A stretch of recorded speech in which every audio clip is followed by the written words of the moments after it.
Inis na inis ang social media star na si Madam Kilay sa kapwa internet personality na si Rosmar Tan.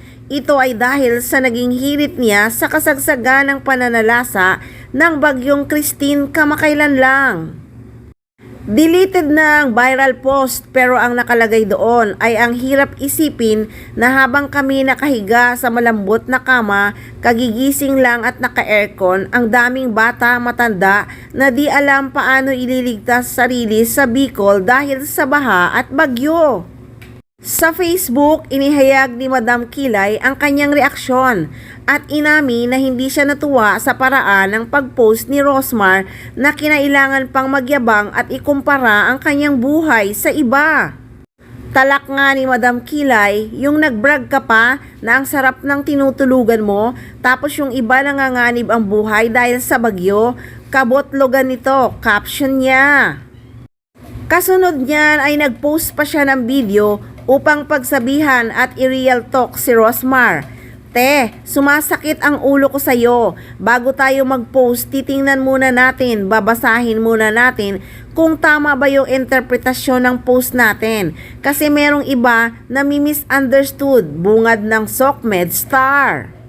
Dagdag pa ni Madam Kilay, bakla, dapat sinabi mo na lang, ipagpipray ko kayo. Mga nasalanta ng bagyo, kinemerot. Nagsabi ka pa talaga na kayo malambot ang kama, kagigising lang naka-aircon, nagbrag ka pa talaga ng ganyan.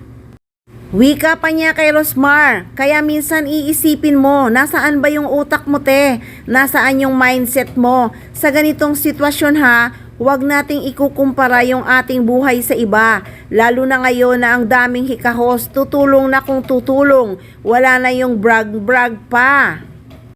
Pinuna rin ni Madam Kilay ang pahabol na post ng SOCMED star na humihingi ng proof video sa mga biktima ng bagyo upang makapag-send ng 5,000 pesos.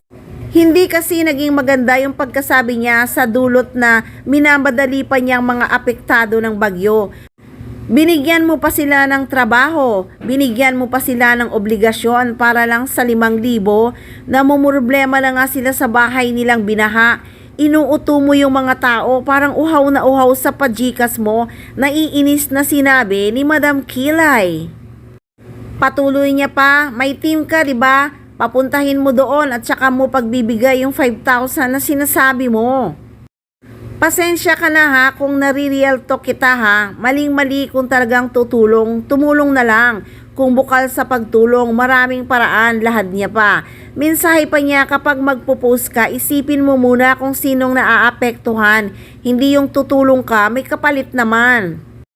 Magugunitang maraming netizens ang bumatikos kay Rosmar at ang sabi ng marami ay parang walang sensya at wala sa katwiran ang nasabing post.